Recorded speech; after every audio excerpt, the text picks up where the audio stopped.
Bonjour à tous, bienvenue pour ce deuxième volet d'une série d'émissions consacrée aux 3PL. C'est une série d'émissions qui a été prise à l'initiative de Generix et aujourd'hui elle a pour thème investir dans les technos, choix stratégiques ou opportunistes.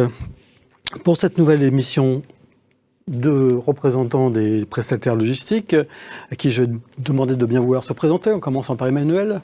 Donc moi je suis Emmanuel Bonnet, je suis le vice-président du développement de GXO pour la France.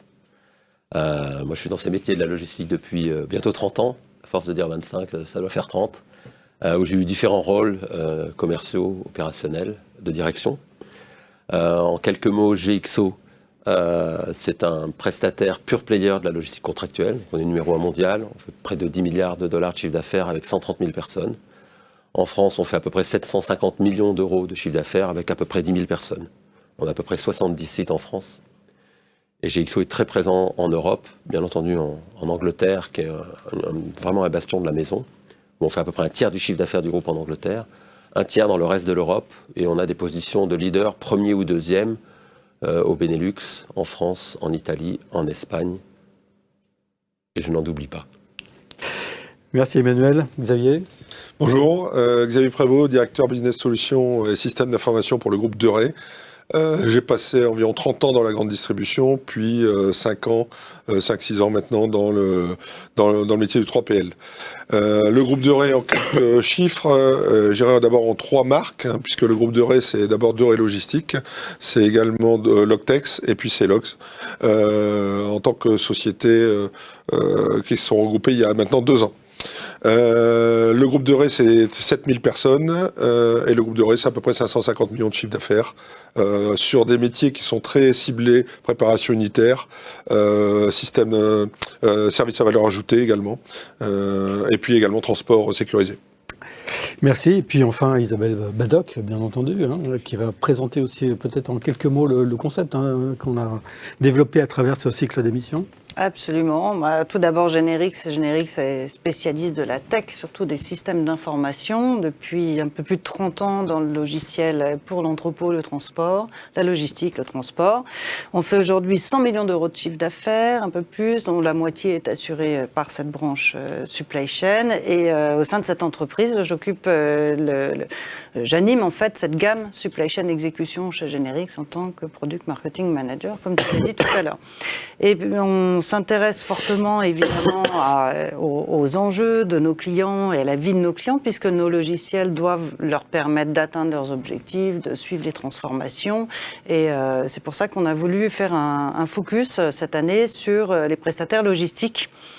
Évidemment, aujourd'hui, ils brassent beaucoup de ces colis et de ces palettes, en tout cas dans de nombreuses géographies. On les accompagne.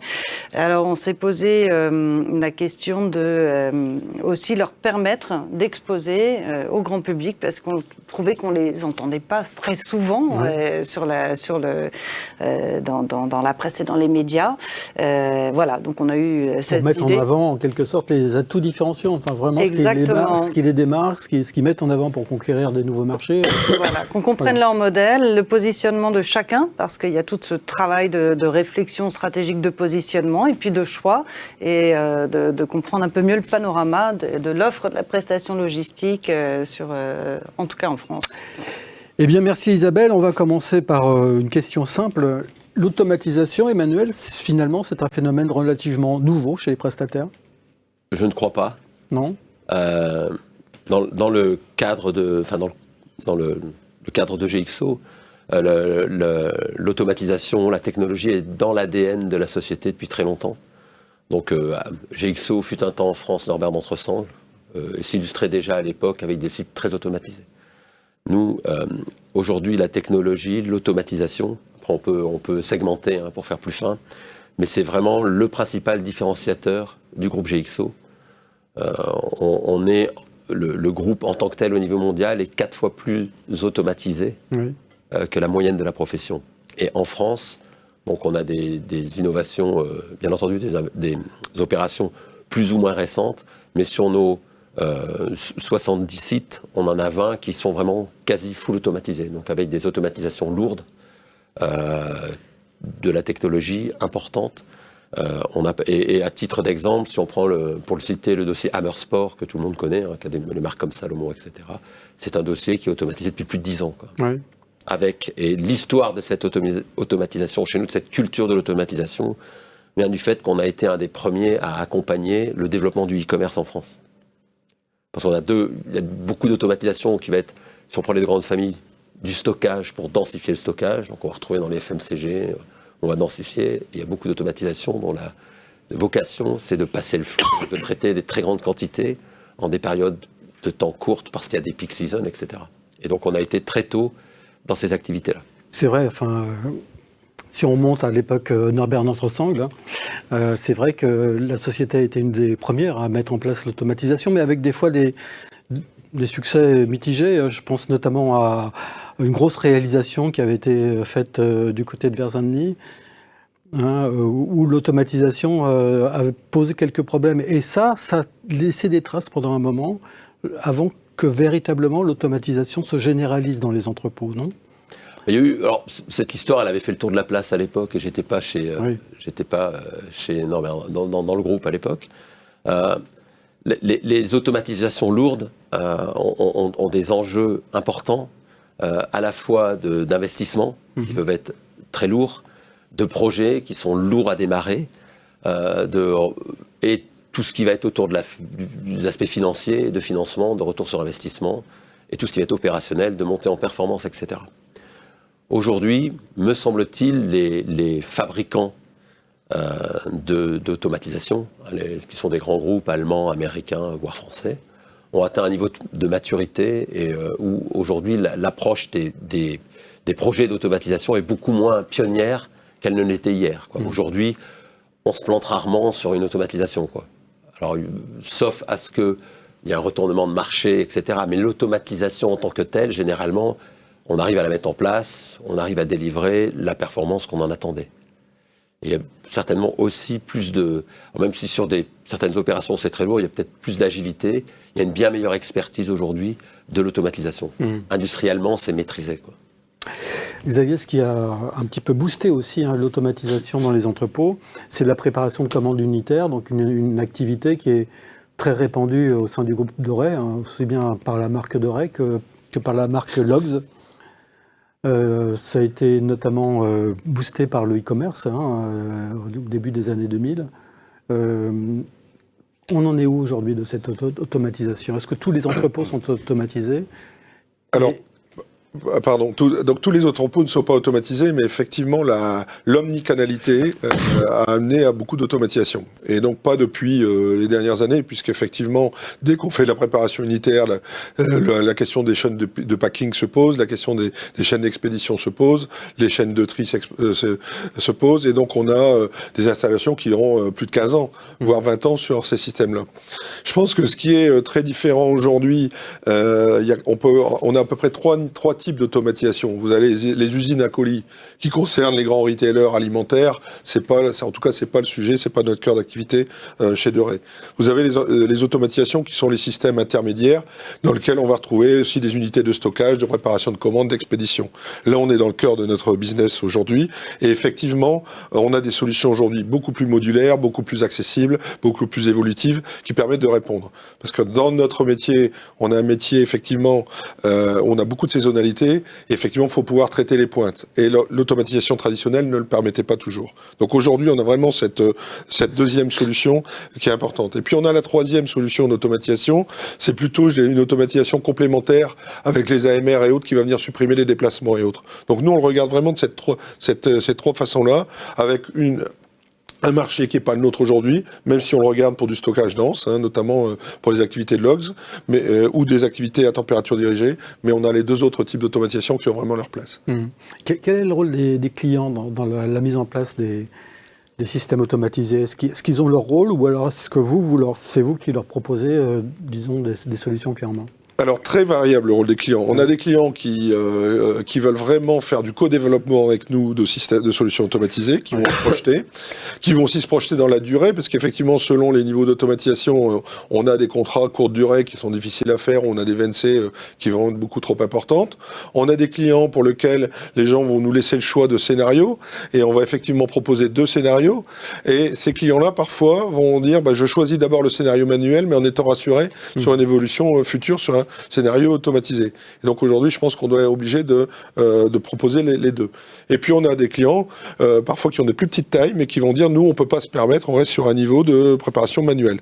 Pour ces clients-là, on peut parfois prévoir aussi des systèmes multi-clients qui vont faire que pour un système, on va y rentrer plusieurs clients, à condition d'avoir standardisé les prestations logistiques pour ces clients. Côté éditeur, comment vous avez vécu cette période? Parce que Isabelle, je ne sais plus si on se dit tout, on va se dire tu comme dans la vraie vie. Est-ce que Générix a été donc un éditeur de WMS? Comment vous avez vécu cette automatisation progressive des 3PL et quelles solutions vous avez développées justement pour répondre à cette nouvelle offre et à ce nouveau besoin surtout? Oui, c'est en plus un besoin qui évolue. On a commencé par connecter des systèmes mécanisés avec des interfaces tout à fait standards. Ouais. Donc on a développé évidemment des modules pour faciliter le paramétrage de la connexion de ces systèmes mécanisés qui se sont... on a fait comme les prestataires, on a démarré avec ce qui existait, donc pareil, des difficultés au début, on est quand même allé toujours au bout des projets, et puis maintenant, ça s'est quand même beaucoup... c'est pas standardisé, ça c'est industrialisé. C'est pas standard dans le sens où on peut malheureusement difficilement prendre un modèle de connexion d'un système mécanisé, même si c'est le même, d'un site, et le copier-coller sur un autre. Il y a toujours quelque chose qui change et qu'on doit encore adapter. Et puis les technos de connexion ont beaucoup évolué ces dernières années. On parle de web services, d'échanges API qui sont plus dynamiques, qui permettent d'échanger beaucoup plus en temps réel. Donc on a fait ce virage technologique aussi. Donc on a encore des sites avec des vieilles mécas qui tournent de façon traditionnelle pour des transstockers, des choses comme ça, il n'y a pas besoin de temps réel. Et puis des échanges avec des flottes robotisées par exemple, où là c'est effectivement beaucoup plus dynamique en termes de connexion. Et puis évidemment, il y a une autre évolution qui est de pouvoir piloter entre différents systèmes mécanisés. Sur des sites, on trouve évidemment différents types de mécanisation. Des robots déconvoyeurs, des robots qui font plein de choses, des transstockers, des trieurs, et encore des ressources humaines, qui sont souvent à l'entrée et à la sortie du complexe mécanisé. On peut avoir des robots de Goodsman, ça dit ce que c'est, ça amène des gens aux personnes. Et donc l'optimisation de comment ces postes de travail vont fonctionner, comment on va récupérer par exemple le colis une fois qu'il est paqué pour le diriger vers là où il va être trié puis expédié, il y a besoin de synchroniser l'ensemble de ce processus pour qu'il y ait une fluidité. Il ne faut surtout pas créer de goulot d'étranglement à un moment donné où tous les colis arriveront en vrac sur une gare de tri, par exemple, et qu'il n'y ait personne pour les récupérer et vider la gare de tri. D'accord ? Donc il y a vraiment une optimisation de l'organisation, de la synchronisation et évidemment le pilotage de tous ces systèmes automatisés au milieu de tout ça. Emmanuel, on a parlé d'automatisation. Il y a de plus en plus de nouvelles technologies aussi qui apparaissent dans les entrepôts aujourd'hui. Vous travaillez, sur quel type de technologie? Quelles sont justement les innovations, les nouveautés que vous êtes en train de mettre en place aujourd'hui? Je reviens, ça a été mentionné par Xavier. Il y a d'une part évidemment les automatisations qui pour nous on l'associe plutôt à des systèmes assez lourds. Il y a tout ce qui est robotisation, où de plus en plus on va vers des systèmes beaucoup plus légers, qui présentent beaucoup d'avantages parce qu'ils sont beaucoup plus polyvalents. Et puis, on est moins lié au contrat pour lequel une automatisation lourde a été spécifiquement établie. C'est ça, c'était ça un petit peu le frein à l'origine. C'est-à-dire c'est la durée des contrats qui ne permettait pas d'investir lourdement dans l'automatisation. Aujourd'hui, c'est un petit peu différent. Aujourd'hui, on le contourne par des robots, par des systèmes que l'on peut redéployer ailleurs, par des systèmes que l'on peut louer. On en parlait en amont de l'émission. Pour passer des pics, on peut louer un complément de robot. On a cette flexibilité. Chez GXO, on a évidemment tous les schémas possibles, mais on a une vraie logique aujourd'hui de ce qu'on appelle les technologies adaptatives, qui est une recherche de technologies beaucoup plus légères et qui permettent d'apporter de l'ergonomie à nos collaborateurs, de fait d'augmenter la sécurité d'entrepôt, bien sûr d'apporter de la productivité, etc., etc.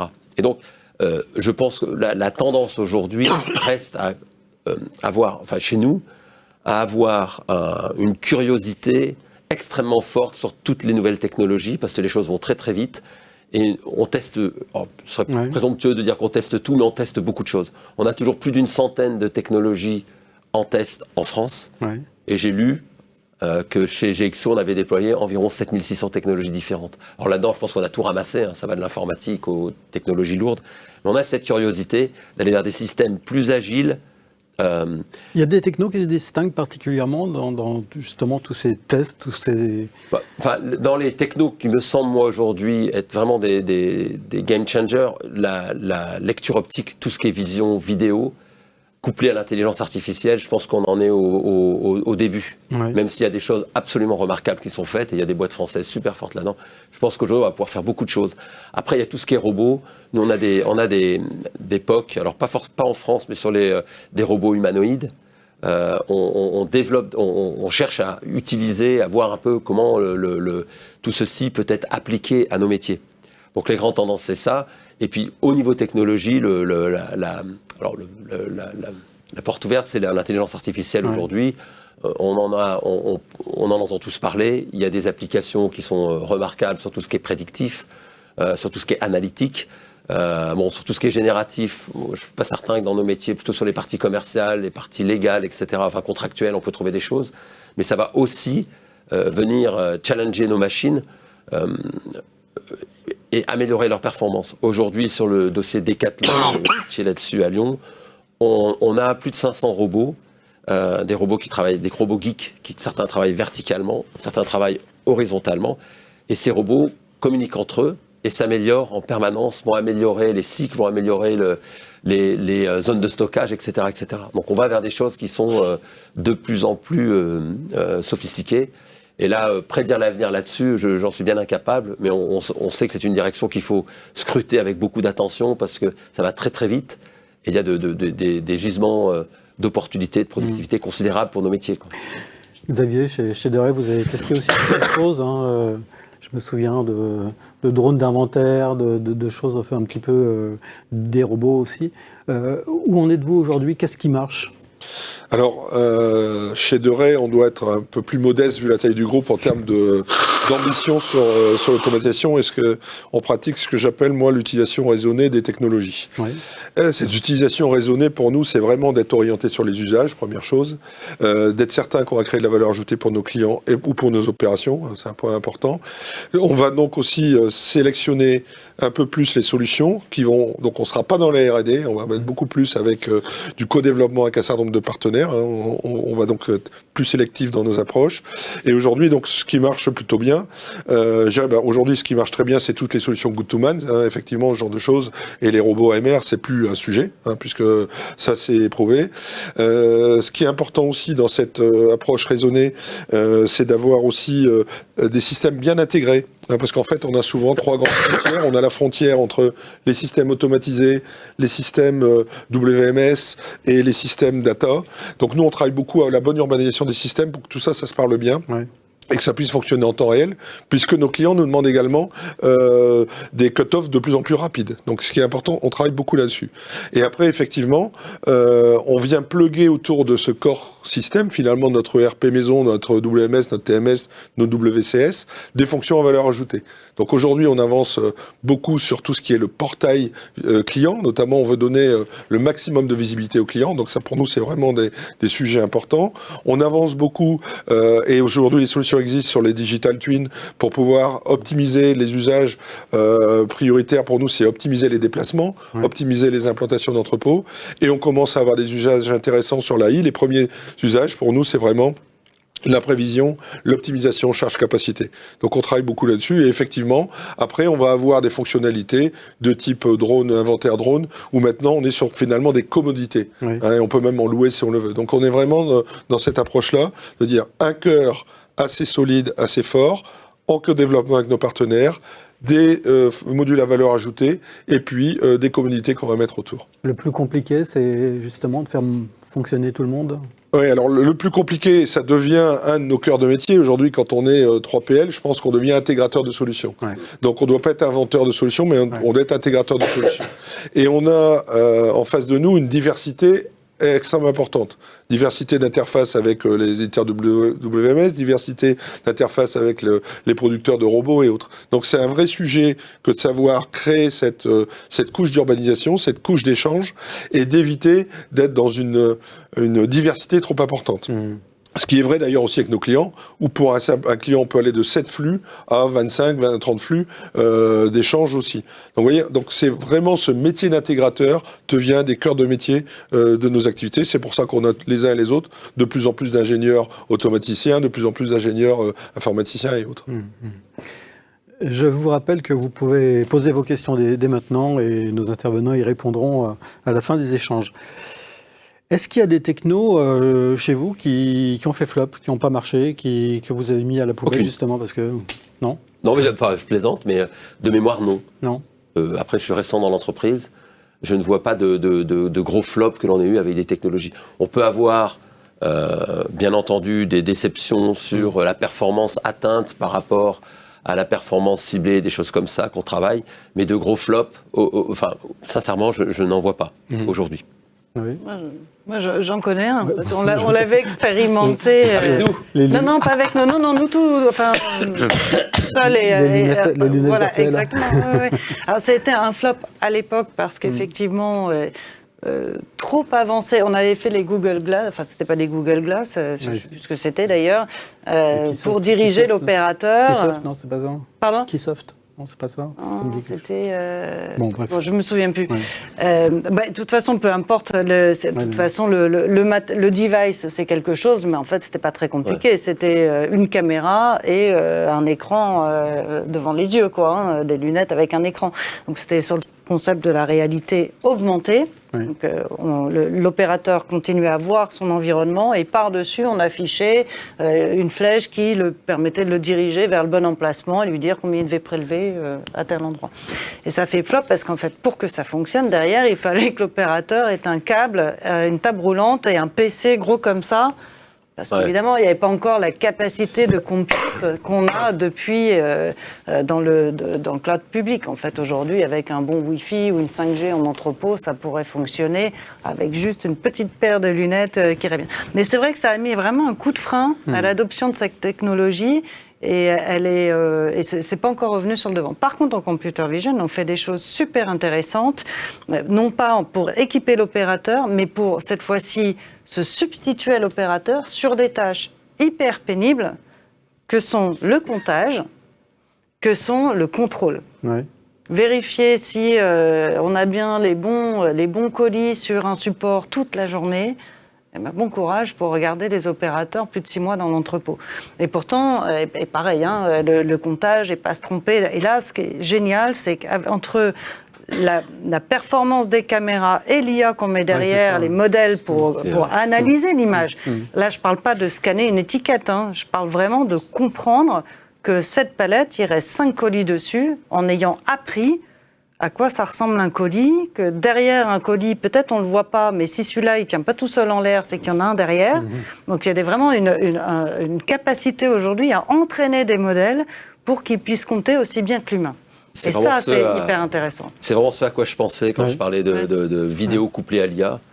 Aujourd'hui, typiquement, c'est compter, la vidéo plus l'IA permettrait de compter dans une boîte en bois combien il y a de clous, quoi.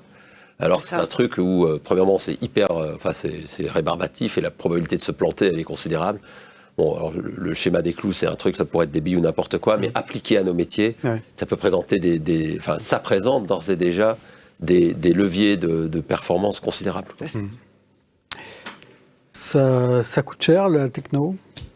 Quelle est la part de l'investissement et comment le ROI est calculé?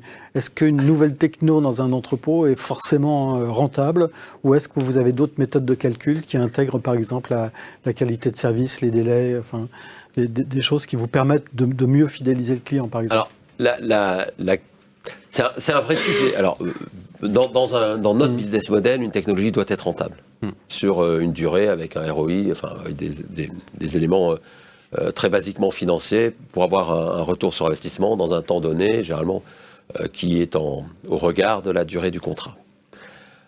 Une des questions, et je pense ce que vous dites, Jean-Philippe, est intéressant, c'est qu'aujourd'hui, je pense dans nos métiers, contrairement probablement à l'industrie automobile, etc., le coût de la non-qualité n'est pas si bien calculé que ça.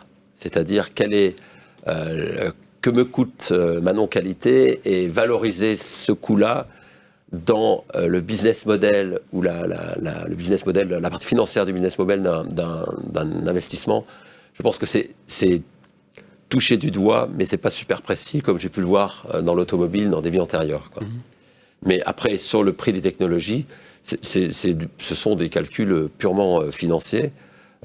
Après, tout dépend de la motivation de mettre cette technologie, si elle est capacitaire ou pas, etc. Mais à la fin, on doit le retrouver dans l'économie d'une prestation, quoi. Il n'y a pas de schéma alternatif pour moi, sauf les technologies qu'on va pouvoir recycler ou rerouter, on en parlait, les choses plus légères, les robots, etc. Où les investissements sont en dizaines, centaines de milliers d'euros. On peut prendre des risques différents par rapport à des technologies d'automatisation lourdes qui sont en dizaines, voire en centaines de millions d'euros, quoi. Pour un groupe comme Doré? Alors, ce qui est sûr, c'est que l'automatisation change le modèle de relation du 3PL. Vous aviez un modèle de 3PL où vous aviez une grosse partie de frais fixes, de frais variables, pardon, qui étaient les frais de personnel. Quand vous automatisez, vous transformez du variable en frais fixes. Et donc ça, c'est un point important quand même. Pour donner quelques chiffres, je pense qu'on arrive rapidement, dès qu'on automatise, à avoir des taux de frais fixes qui vont être au-delà de 60%. Donc on n'est pas du tout sur le même modèle. Quand vous automatisez, vous allez gagner 40, 50, 60% sur les frais de personnel par contre. Donc ce qui est important, effectivement, ce que disait mon confrère, c'est de faire effectivement la balance entre ces modèles. Mais ça veut dire que le modèle relationnel, le modèle contractuel entre le 3PL et son client change beaucoup. Donc ça amène de la durée, ça amène une autre vision, et finalement on arrive pour une bonne partie à une forme d'open book finalement sur la partie investissement, parce qu'on ne peut pas masquer ce genre de choses.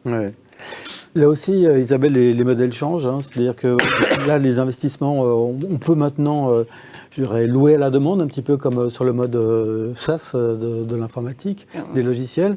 Est-ce que c'est un modèle d'investissement qui se développe, ça? Est-ce que vous entendez vos clients parler de ça régulièrement? Oui, de plus en plus. Alors, ça s'applique effectivement à des technologies légères, typiquement les robots. C'est facile de rajouter ou d'enlever des robots physiquement, ce qu'on ne pourrait pas faire avec donc, des allées. Donc, on loue un robot, deux robots, enfin, c'est ça? Voilà, le Robot as a Service, c'est vraiment arrivé en France par les Nord-Américains, notamment une société qui s'appelle Locus, qui est arrivée avec ce business model-là, et qui depuis, effectivement, a fait tache d'huile, parce que c'était hyper compétitif par rapport à, évidemment, par rapport aux autres qui appliquent encore les modèles d'investissement uniques. Après, il y a aussi sur les aspects techno, on parlait d'IA tout à l'heure, qui viennent derrière. En fait, sans IA, il n'y a pas tous ces modèles de robots. Le robot, c'est pas un arbre décisionnel. Il faut vraiment aller beaucoup plus loin que ça, qu'il comprenne son environnement, qu'il analyse l'espace. Enfin, donc là, on a vraiment besoin d'IA. Et c'est cette IA qui coûte cher. J'ai échangé avec un de nos confrères spécialistes de mécanisation, là, chez FIV, qui a beaucoup travaillé sur les bras robotisés pour faire de la palettisation. Oui, hétérogène. Voilà, exactement. Alors, ces bras mécanisés, ça doit coûter quand même super cher. Il me dit, mais Isabelle, non, ce qui coûte le plus cher là-dedans, c'est le soft qu'on met derrière, c'est l'intelligence. À la fois pour le concevoir, et puis pour continuer à l'entraîner. parce que les colis qu'on va mettre sur les palettes, ils changent tout le temps. On change la taille, on change le poids, on change la forme, ils sont plus ou moins rigides, plus ou moins fragiles. Et puis il faut que la palette se soit bien, se tienne bien. Il faut que la palette, au final, elle soit droite, et puis que le robot, le bras, il n'écrase pas le colis quand il le chope.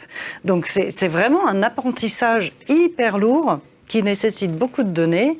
Et que ce soit la donnée, l'entrée, la sortie, le compute, ça, les prestataires de cloud public, ils vous facturent chaque ligne, chaque événement qui se passe chez eux. En plus, c'est compliqué à comprendre. On a investi, ça fait déjà pas mal d'années, dans un nouveau métier. On a investi dans un collaborateur qui fait le nouveau métier de FinOps. Donc, il passe la FinOps. Finance, optimisation, opération, c'est comment son boulot, c'est de chercher à optimiser les coûts, donc aider nos ingénieurs donc ingénieurs cloud et ingénieurs R&D à trouver les bonnes solutions pour consommer et payer le moins possible sur les clouds publics. Sachant qu'en plus, maintenant, on ne peut plus être que monocloud, parce que si vous êtes AWS, vos clients du retail vous font la gueule. Donc, il faut s'adapter comme ça à plein de grilles tarifaires de plein de prestataires, et quand même, au travers de tout ça, arriver à trouver un optimum. Sinon, c'est eux qui prennent évidemment toute la marge et tout le bénéfice du sujet. Donc, c'est encore un nouveau métier. Qui capte la valeur. La FinOps, ouais. Je me tourne vers la régie pour savoir si nous avons des questions. Hervé, bonjour. Bonjour Jean-Philippe et bonjour à tous. Comment expliquez-vous la frilosité des 3PL à automatiser en France par rapport aux 3PL dans les autres pays ?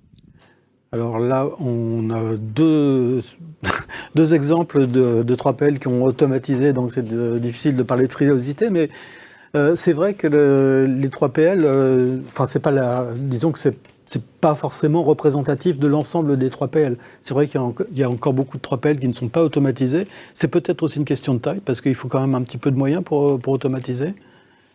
Pour automatiser, il faut plusieurs choses. Oui. Effectivement, il y a évidemment la capacité à choisir la bonne technologie. Oui. On peut se faire conseiller, il y a de très bons consultants, etc. De choisir aussi le bon intégrateur, parce qu'on a souvent, on l'a évoqué, 3, 4, on a jusqu'à 6 technologies sur le même site. Il faut les faire parler ensemble, c'est pas simple. Donc déjà, le choix du produit. Après, il y a la capacité à financer le produit. Le financer, certains clients vont le financer en disant vous me le mettez dans mes charges fixes, comme évoqué par Xavier. Aujourd'hui, effectivement, on a des charges fixes qui vont être plus élevées, mais vous allez avoir des clients qui veulent dire moi, je veux que tu me trouves le financement. Donc tout ça, c'est des choses qui font partie de notre expertise, parce qu'on a un savoir-faire d'ingénierie financière autour de ça, du fait de la taille de notre société, du fait qu'on trouve des financements pas assez facilement, mais qui peuvent être intéressants sur ces jeux-là. Donc financer. Après, il y a la mise en œuvre. La mise en œuvre, passer le cap d'être un tout manuel à mettre en œuvre une technologie, c'est un vrai métier. Et c'est très compliqué. Oui. C'est-à-dire que croire que l'intégrateur va faire la totalité de la mise en œuvre, c'est une erreur. L'intégrateur, lui, il va considérer, vous l'évoquez Jean-Philippe, que la palette qui va arriver, elle est parfaite, et il va concevoir une mécanisation avec une palette parfaite. Or, dans la vie, la palette, elle ne sera pas parfaite. Donc, il faut réfléchir à ce qui va se passer avant, et qui fait que le prestataire logistique, qui sait ça, qui sait mettre en œuvre, il va dire avant, je vais devoir faire ceci ou faire cela. Et pareil, après, des petites astuces comme ça, il y en a plein, donc il y a l'expertise. Donc, il y a mettre en œuvre. Et après, il y a mettre en performance. C'est-à-dire que ce n'est pas parce que ça marche bien. Et tout ça, pour moi, c'est une culture dans nos entreprises.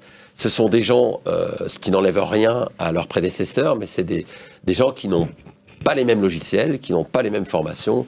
Xavier parlait d'ingénieur, c'est un métier d'ingénieur, c'est des gens qui traitent de la data, qui sont dans la mécanique, dans l'informatique, et qui arrivent à comprendre l'ensemble du processus. Donc, c'est la frilosité des Français, moi je ne crois pas. Il y a des très très beaux exemples chez nous comme chez d'autres. Alors c'est vrai que si on replonge 25 ans en arrière, notamment sur les logiques de stockage, de transstockeurs. Il y avait énormément d'automatisation en Allemagne ou en Angleterre pour des questions plutôt immobilières. Il n'y a pas de place, on ne sait pas où construire, donc on doit monter. Donc on peut monter, quand on monte à 15, 20 mètres, 30 mètres, 40 mètres, on ne monte pas avec un chariot élévateur, donc il faut de la technologie. On avait moins ces problèmes en France. Donc je pense qu'il n'y a pas de frilosité. Moi je pense que les boîtes françaises sont aujourd'hui... les boîtes françaises n'ont à pâlir de personne sur leur capacité et je ne parle pas que de GXO, mais à mettre en place des dossiers d'une très grande complexité sur des dossiers multicanaux, etc., comme nous les avons évoqués. Oui, c'est vrai que les entreprises sont de moins en moins frileuses. Hein. Oui, alors, surtout sur la mécanisation et l'automatisation. En fait, ça vient compléter, voire remplacer certaines tâches manuelles. Donc moi, ce que j'observe, et la règle, elle est imparable, tous les pays où la main-d'œuvre est chère sont les premiers à vouloir automatiser, point. Là où les pays ont de la main-d'œuvre bon marché, disponible, accessible, et où il y en a, parce qu'il y a le prix, c'est souvent lié, et il y a la rareté. Ouais. Voilà. Donc et puis les solutions maintenant sont de plus en plus flexibles. On peut démarrer à un niveau relativement bas et faire évoluer l'installation avec tout à fait. Et le process avec la taille de l'entreprise. Enfin, c'est des choses qui sont tout à fait imaginables. Même pour des très grosses mécas, on a des exemples de clients. Alors, il faut que le site le permette de pouvoir rajouter des allées de transstockeurs. Il faut avoir la place. Mais ça baisse faire quand même le ticket d'entrée, ça baisse le ticket d'entrée, et puis ça limite quand même la prise de risque d'une automatisation qui avant était réputée pour rigidifier un petit peu l'ensemble, pour être difficilement adaptable. Oui, c'était pas très flexible en fait. Il fallait être sûr de son flux, ce que tu disais, et du volume qu'on allait passer. Il y a un élément qu'il faut prendre en compte aussi, c'est que, alors là, c'est intéressant que Xavier donne aussi sa position, mais me semble-t-il aujourd'hui, nos clients, les donneurs d'ordre, ont évolué sur la durée de leur contrat. C'est-à-dire que une automatisation de 30 millions d'euros, c'est rare de la mettre en œuvre sur un contrat de 3 ans. Quoi. Il faut aller. Des fois, c'est des contrats de 9 ans.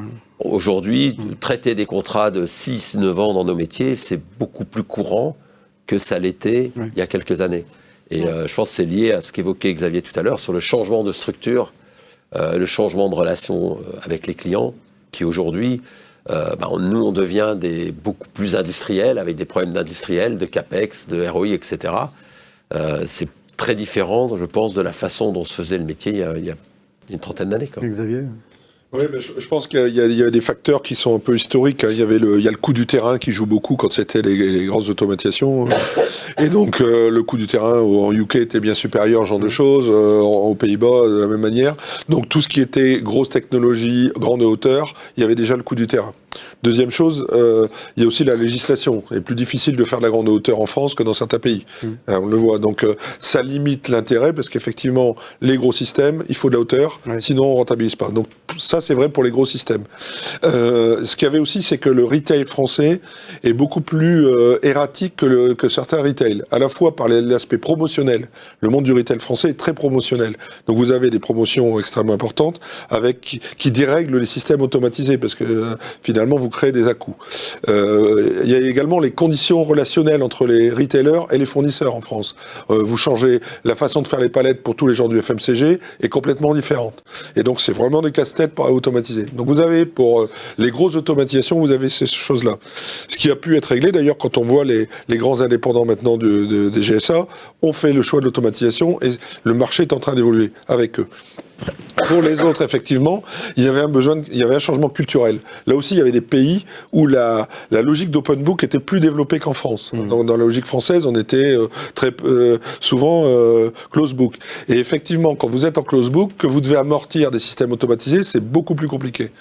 Et donc, cette vision un peu plus court-termiste a fait que la France a mis un peu plus de temps, ce qui n'est pas vrai parfois dans la vision de certains clients avec qui on peut discuter du long terme. Et quand vous inscrivez avec des clients avec qui vous travaillez depuis 10 ans, 15 ans, 20 ans, effectivement, vous n'avez pas du tout le même regard que quand vous êtes sur un aspect opportuniste, puisque, effectivement, c'était un des sujets du débat d'aujourd'hui. Merci. Hervé, une autre question ? Étant donné l'importance croissante des technologies innovantes en logistique, quels sont selon vous les critères essentiels à considérer pour choisir une solution qui améliore non seulement l'efficacité, mais aussi le bien-être des employés ? Est-ce que les deux sont conciliables souvent ? Quand Pour on évite les tâches répétitives. Alors, il y a dans les choix d'automatisation dont on a parlé, il y a effectivement une amélioration de l'ergonomie et du bien-être de nos employés pour éviter les tâches répétitives. Donc ça, c'est un élément qui est important. C'est aussi, notamment aussi par la simplification de certaines tâches, de donner accès à des personnes handicapées à des jobs dans nos métiers parce que ils ont moins à se déplacer. Le goods to man, les biens viennent à eux, etc. Donc ça, c'est un point qui est extrêmement intéressant sur l'aspect humain. Il y a également le fait que les temps de mise en performance des employés sont souvent beaucoup plus courts avec des robots ou des sites mécanisés. Donc ce qui permet à des gens qui veulent travailler dans la logistique de façon beaucoup plus ponctuelle, voire temporaire, ici et là. Je pense à des étudiants, je pense parfois à des mères de famille qui veulent travailler au mois de novembre pour gagner 3 sous pour leur cadeau de Noël. Et bien, ça rend la chose beaucoup plus accessible. Ça, c'est le côté opérateur. Après, dans les jobs que ça crée, on l'avait déjà évoqué, ça ouvre des nouveaux jobs qui sont des emplois d'ingénieurs de très haut niveau, sur tout ce qui est data, sur tout ce qui est pilotage de ces outils. Et ça change aussi le profil des directeurs de site qui aujourd'hui doivent rester malgré tout des managers meneurs d'hommes, mais doivent aussi être super forts d'un point de vue analytique, quoi. C'est-à-dire qu'il y a vraiment deux jambes. Le patron de site idéal aujourd'hui, c'est un ingénieur qui sait analyser les choses, qui sait comprendre par les données le fonctionnement ou le dysfonctionnement de son site. Et d'un autre côté, tout en manageant ces bonhommes, mettre en œuvre ce qu'il faut, parfois au niveau humain, pas qu'au niveau de la machine, pour faire en sorte que les problèmes se règlent, quoi. Et donc aujourd'hui, on est vraiment sur ces deux. Il y a bien sûr l'économique, il y a l'humain, et c'est absolument pas contradictoire à mon sens. Après, il faut juste, faut pas se mentir. Je pense que c'est ça qui est important. Isabelle le disait.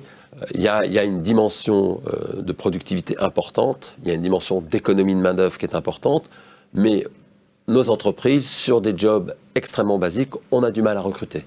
Donc si on peut automatiser dans ce cadre-là, c'est-à-dire que ces jobs qui ne sont pas attrayants, et il y en a, c'est les remplacer par autre chose, et c'est servir nos clients, et quelque part, en ne faisant pas ces jobs qui ne sont pas intéressants, ça reste malgré tout de tirer l'ensemble vers le haut, quoi. Oui.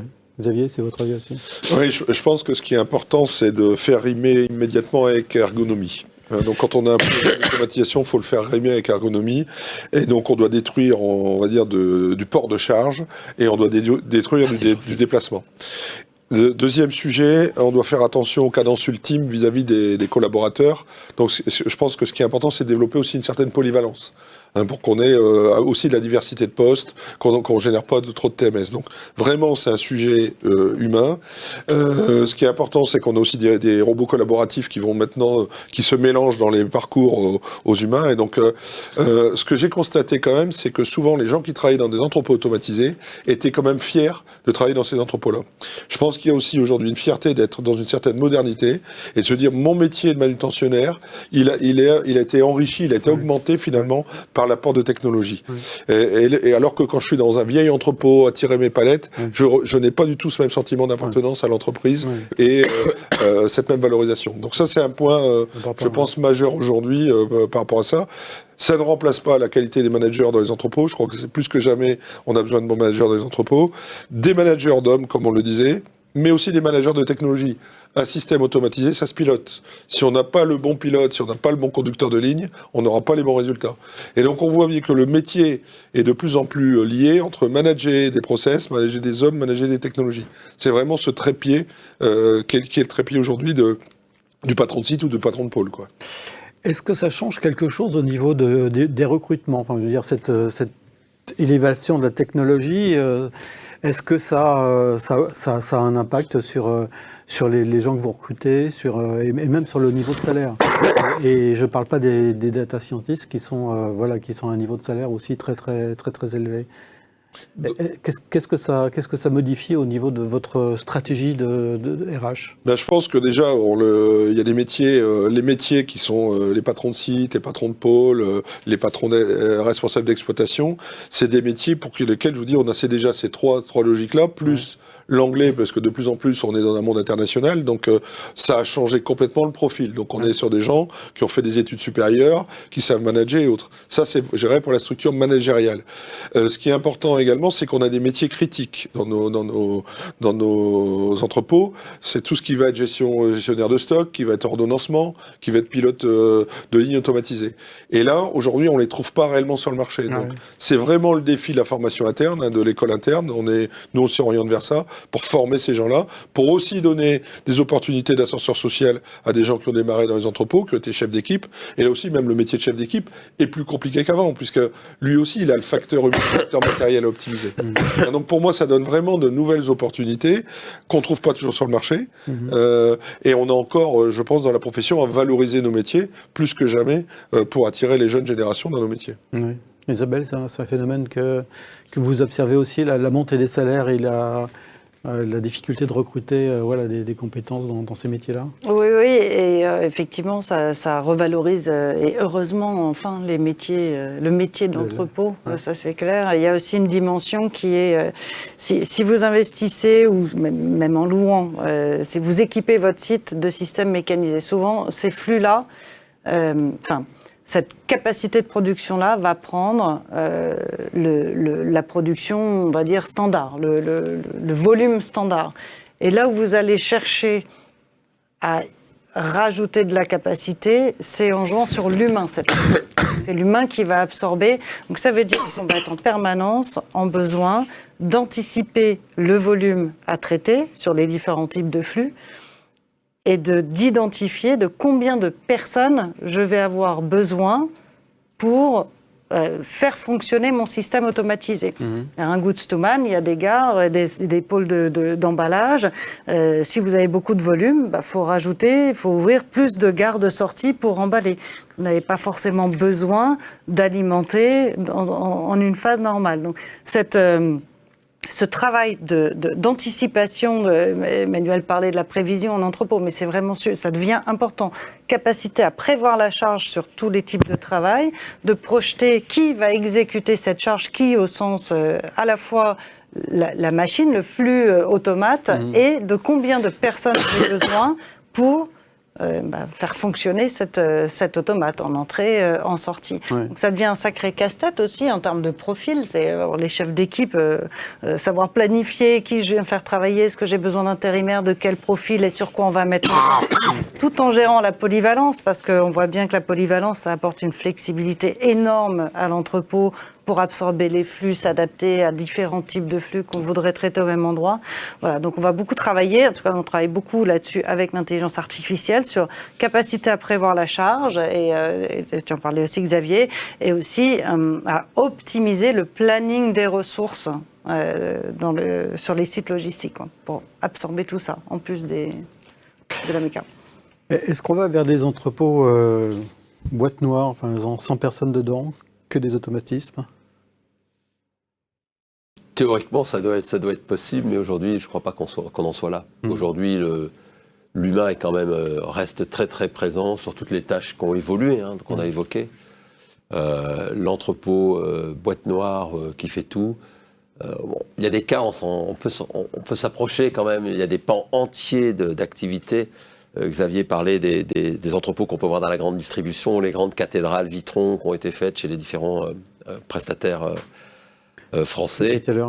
Il y a quand même une part considérable du job qui est fait par la machine. Mais à la fin, il y a des bonhommes à l'entrée, il y a des bonhommes à la sortie. Par rapport à ce qui a été dit aussi sur la maintenance de ces machines, donc souvent on héberge aussi des gens en charge de la maintenance qui sont du fabricant. Qui s'engage, le fabricant doit s'engager à un taux de service ou un taux de disponibilité de sa machine. Et parfois, la sous-traitance est confiée à ces équipes. Donc ça change aussi la disposition de l'entrepôt où on doit accueillir d'autres personnes. Mais voilà. Et pour revenir au point de la boîte noire, je ne vois pas pourquoi on n'en ferait pas un jour, mais on n'en est pas là aujourd'hui. Merci. Hervé ? Eu égard à la vitesse de développement de ces dernières technologies, comment traiter les risques d'obsolescence des plus anciennes? Et en parallèle, quid de l'appropriation de l'IoT dans les nouveaux et futurs systèmes?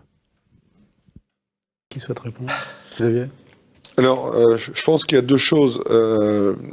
Il faut effectivement, il y a deux approches. On va avoir du greenfield et on va avoir des entrepôts existants.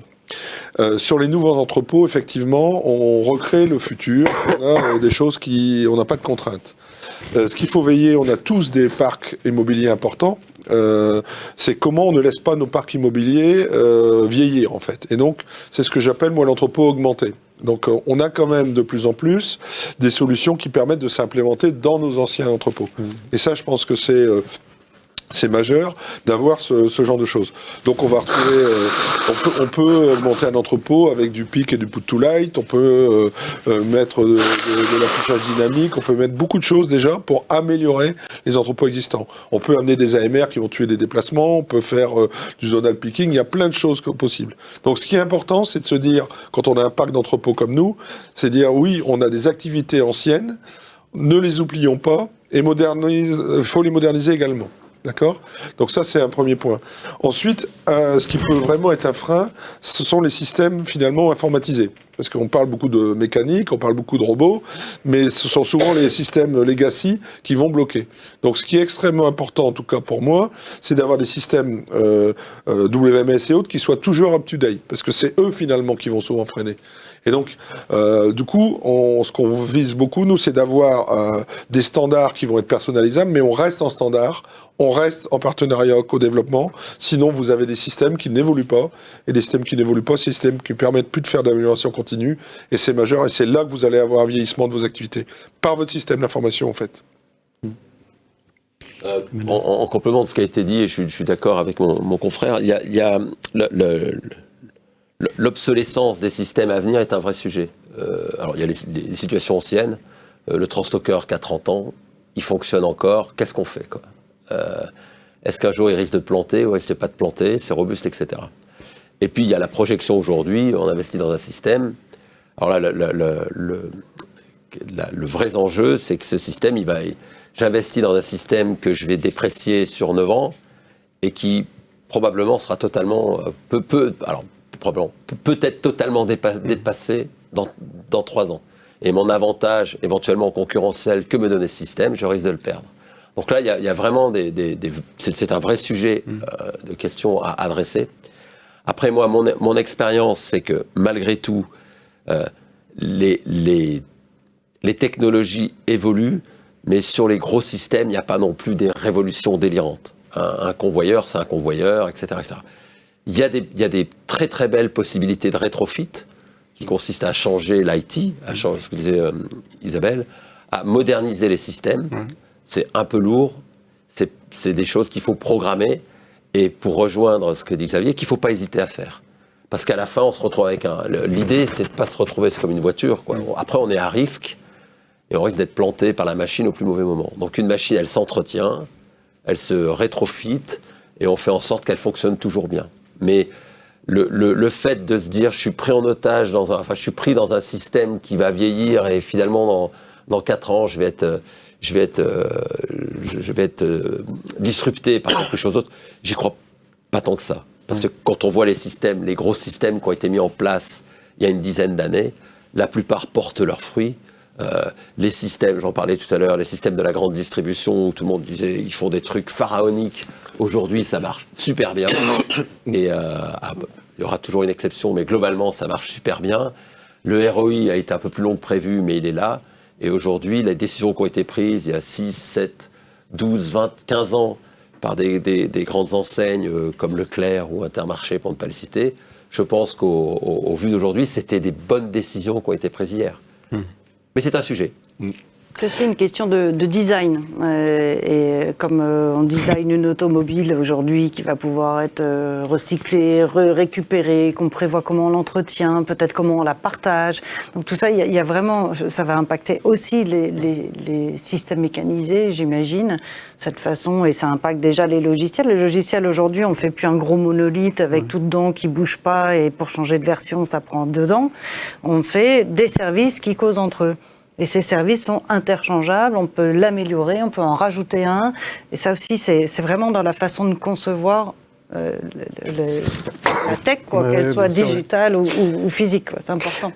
Quand vous rencontrez justement les prestataires logistiques chez Generix, souvent il y avait des équipes qui étaient formées au WMS, au TMS. Est-ce qu'aujourd'hui vous rencontrez justement des équipes qui sont formées à l'intelligence artificielle, qui maîtrise vraiment ces sujets correctement? Et si ce n'est pas le cas, quels conseils vous pourriez donner justement à ces sociétés pour finalement pour recruter ou trouver des compétences susceptibles de les aider dans leur recherche? Je pense, moi ce que j'observe, c'est que beaucoup de sociétés se cherchent encore. Et ce que j'observe aussi, c'est que l'intelligence artificielle, on ne décrète pas d'avoir une équipe de data scientists, ingénieurs, une équipe de data pour craquer des sujets. Ils l'ont pris comme ça, généralement, les sociétés qui ont beaucoup de moyens, on dit allez, on investit, on recrute des gens et puis ils vont trouver des sujets, ils vont faire des trucs super. Ça, évidemment, ça permet de sortir quelques sujets. Et nous, on voit plutôt que nos clients 3PL prennent, et les autres d'ailleurs, le sujet par le cas d'usage. Et c'est comme ça tu as parlé de co-design aussi, c'est super important, de co-innovation. On va plutôt, parce que les ressources de data scientists sont rares, chères, donc on va plutôt aller essayer de trouver et de les faire travailler là où on a le plus de gains. Donc on va partir du cas d'usage et en fonction du cas d'usage, on n'a pas tout à fait besoin des mêmes profils, des mêmes compétences et donc on va adapter, on va chercher la bonne technologie ou la bonne connaissance de la tech pour résoudre un cas en particulier. Parfois en créant des partenariats avec des pôles experts par exemple? Absolument, on crée des partenariats avec des pôles experts, il y en a plein, on a la chance en France, on a des universités super fortes en IA, on a vraiment une compétence énorme. On a aussi des centres de recherche, on a des sociétés privées également qui proposent donc qui font travailler des data scientists. C'est important d'alimenter, pour garder un data scientist, il faut l'alimenter en cas d'usage. Donc finalement, à se mettre en réseau comme ça, et aller chercher les bonnes compétences en fonction, encore une fois, du cas métier qu'on a besoin de traiter, ça va finalement être plusieurs compétences de plusieurs partenaires qui vont ensemble réussir à produire la solution finale. Des fois, on a besoin de physique aussi. On parlait de lunettes connectées ou de bras mécanisés ou de robots. Voilà, il y a des gens qui sont spécialisés de la construction physique de ce type d'outils ou d'IoT. Donc tout ça, il faut arriver à fédérer autour, encore une fois, d'un projet. Et le client, lui, il a les données. Ça, c'est important. L'intelligence artificielle, sans données, elle patauge un peu dans le vide. Ouais. Comment vous le voyez évoluer, ce métier des 3PL, justement, avec l'apport des nouvelles technologies? C'est un métier qui a considérablement évolué en 20 ans, c'est complètement transformé. Est-ce qu'il va encore se transformer? Est-ce que vous voyez poindre des technologies de nature, justement, à le faire encore changer? Moi, j'en suis convaincu, c'est-à-dire qu'on l'a évoqué pendant la réunion. Je pense qu'aujourd'hui, il y a des solutions de plus en plus agiles, de plus en plus flexibles, qui seront de plus en plus simples à mettre en œuvre. On a une demande de nos clients qui reste quand même sur de la rapidité, de l'efficacité. Tout ce qui est intelligence artificielle, donc est un champ dont on ne connaît pas tous les possibles aujourd'hui, ouvre un horizon qui va être évidemment capté par nos métiers, quoi. Que ce soit, on l'a brièvement évoqué, mais sur tout ce qui est prédictif, tout ce qui est analytique, aujourd'hui on va faire de mieux en mieux.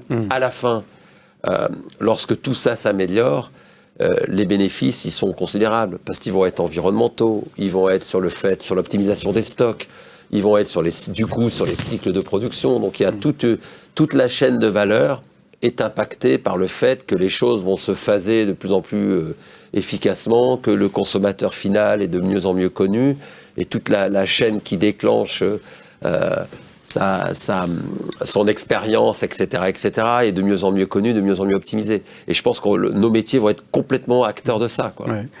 Xavier, vous le disiez tout à l'heure, hein, ces technologies contribuent à la valorisation des métiers et peut-être aussi à l'attractivité des jeunes qui peuvent se retrouver davantage dans ce genre de métier que plutôt dans un entrepôt où il se passe finalement que de la manutention classique.